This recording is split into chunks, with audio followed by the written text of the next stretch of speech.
So I have a Facebook friend whose life seems perfect. She lives in a gorgeous house, and she has a really rewarding career. And she and her family go on all these exciting adventures together on the weekends.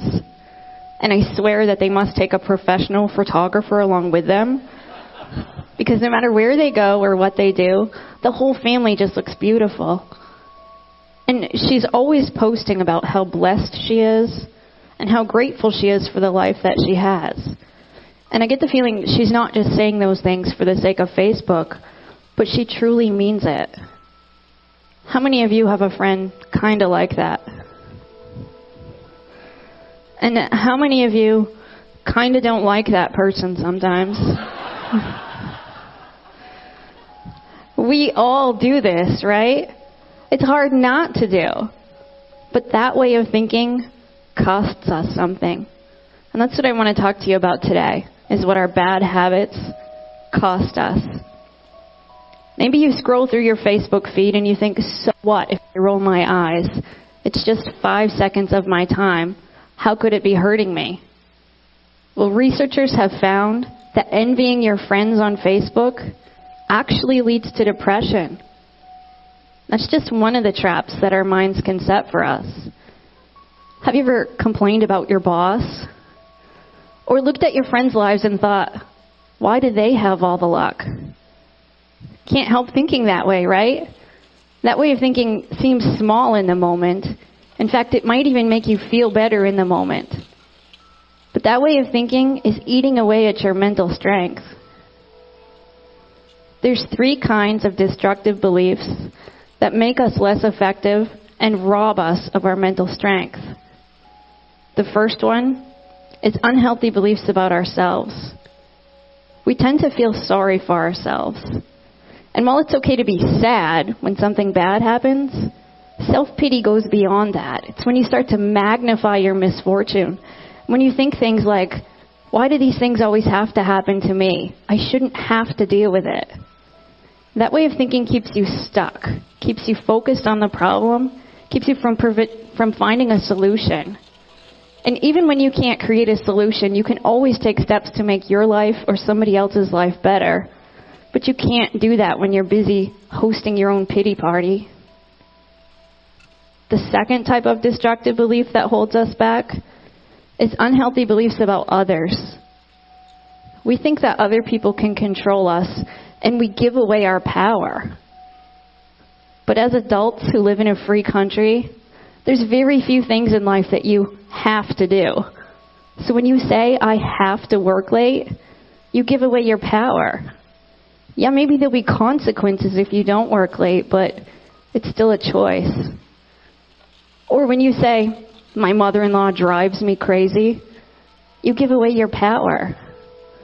Maybe she's not the nicest person on earth, but it's up to you how you respond to her because you're in control. The third type of unhealthy belief that holds us back is unhealthy beliefs about the world.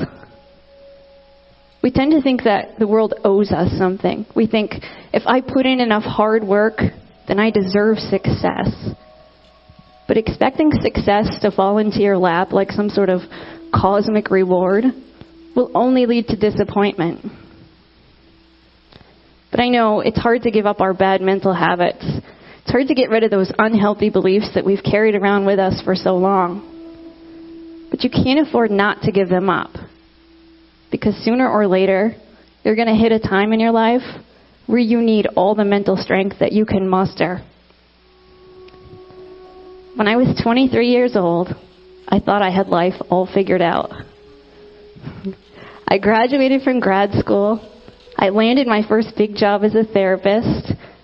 I got married, and I even bought a house. And I thought, this is going to be great. I've got this incredible jump start on success. What could go wrong? That all changed for me one day when I got a phone call from my sister. She said that our mother was found unresponsive, and she'd been taken to the hospital. My husband Lincoln and I jumped in the car and rushed to the hospital. We couldn't imagine what could be wrong. My mother was only 51. She didn't have any history of any kind of health problems. When we got to the hospital, doctors explained she'd had a brain aneurysm. And within 24 hours, my mother, who used to wake up in the morning saying, "It's a great day to be alive," passed away.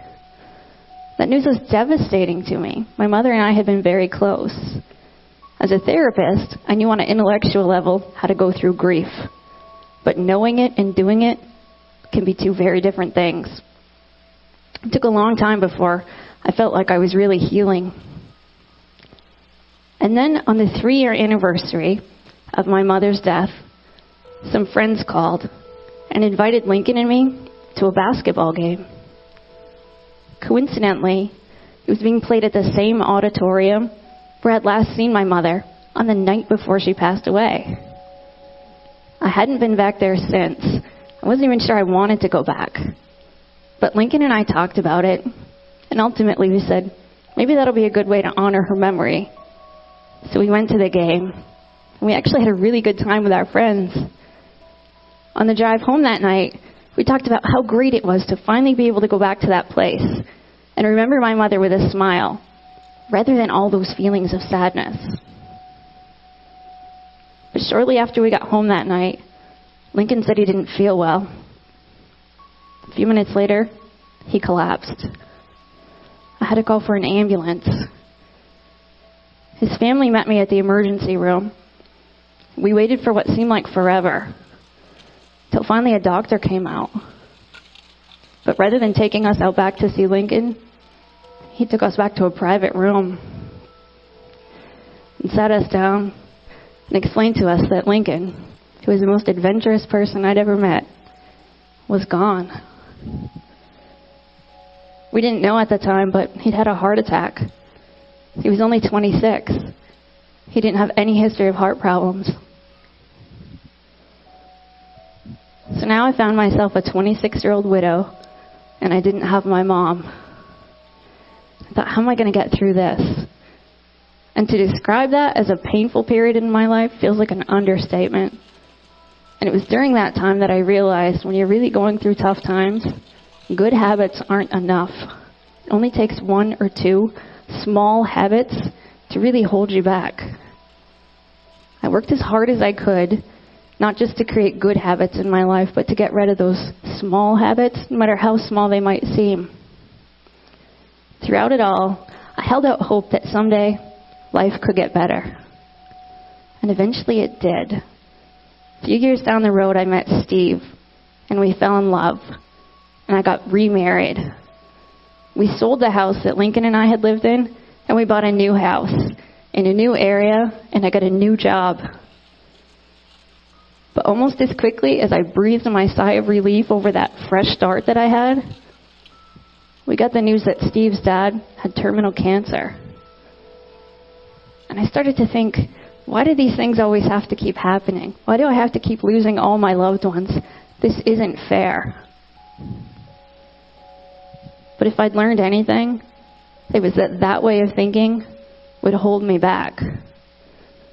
I knew I was going to need as much mental strength as I could muster to get through one more loss. So I sat down and I wrote a list of all the things mentally strong people don't do. And I read over that list. It was a reminder of all of those bad habits that I've done at one time or another that would keep me stuck. And I kept reading that list over and over, and I really needed it, because within a few weeks of writing it, Steve's dad passed away. My journey taught me that the secret to being mentally strong is that you have to give up your bad mental habits. Mental strength is a lot like physical strength. If you wanted to be physically strong, you'd need to go to the gym and lift weights. But if you really wanted to see results, you'd also have to give up eating junk food. Mental strength is the same. If you want to be mentally strong, you need good habits like practicing gratitude. But you also have to give up bad habits like resenting somebody else's success. No matter how often that happens, it'll hold you back. So, how do you train your brain to think differently? How do you give up those bad mental habits that you've carried around with you? It starts by countering those unhealthy beliefs that I talked about with healthier ones. For example, unhealthy beliefs about ourselves mostly come about because we're uncomfortable with our feelings. Feeling sad or hurt or angry or scared, those things are all uncomfortable. So we go to great lengths to avoid that discomfort. We try to escape it by doing things like hosting a pity party. And although that's a temporary distraction, it just prolongs the pain. The only way to get through uncomfortable emotions, the only way to deal with them, is that you have to go through them. You have to let yourself feel sad and then move on, and to gain confidence in your ability to deal with that discomfort. Unhealthy beliefs about others come about because we compare ourselves to other people. We think that they're either above us or below us, or we think that they can control how we feel or that we can control how they behave, or we blame them for holding us back. But really, it's our own choices that do that. You have to accept that you're your own person and other people are separate from you. The only person you should compare yourself to is the person that you were yesterday. And unhealthy beliefs about the world come about because deep down, we want the world to be fair. We want to think that if we put in enough good deeds, enough good things will happen to us. Or if we tough it out through enough bad times, we'll get some sort of reward. But ultimately, you have to accept that life isn't fair. And that can be liberating. It means you won't necessarily be rewarded for your goodness, but it also means no matter how much you've suffered, you're not doomed to keep suffering. The world doesn't work that way. Your world is what you make it. But of course, before you can change your world, you have to believe that you can change it. I once worked with this man who had been diabetic for years. His doctor referred him to therapy because he had some bad mental habits that were starting to affect his physical health. His mother had died from complications of diabetes at a young age, so he just believed he was doomed, and he'd given up trying to manage his blood sugar altogether. In fact, his blood sugar had gotten so high lately that it was starting to affect his vision, and he had his driver's license taken away, and his world was shrinking. When he came into my office, it was clear he knew all the things he could do to manage his blood sugar. He just didn't think it was worth the effort. But eventually, he agreed to make one small change. He said, I'll give up my 2-liter-a-day Pepsi habit, and I'll trade it in for Diet Pepsi. And he couldn't believe how quickly his numbers started to improve. And even though he came in every week to remind me how horrible Diet Pepsi tasted, he stuck with it. And once he started to see a little bit of improvement, he said, well, maybe I could look at some of my other habits. And he said I could trade in my nightly bowl of ice cream for a snack with a little less sugar. And then one day he was at a thrift store with some friends, and he found this beat-up old exercise bike. He bought it for a couple of bucks, and he brought it home and he parked it in front of his TV. And he started to pedal while he'd watch some of his favorite shows every night. And not only did he lose weight, but one day he noticed he could see the TV just a little bit more clearly than he had before. And suddenly it occurred to him, maybe the damage done to his eyesight wasn't permanent. So he set a new goal for himself to get his driver's license back. And from that day forward, he was on fire. By the end of our time together, he was coming in every week saying, okay, what are we going to do this week? Because he finally believed that he could change his world and that he had the mental strength to change it and that he could give up his bad mental habits.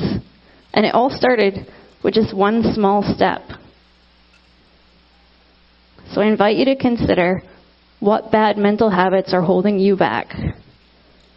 What unhealthy beliefs are keeping you from being as mentally strong as you could be? And what's one small step that you could take today, right here, right now?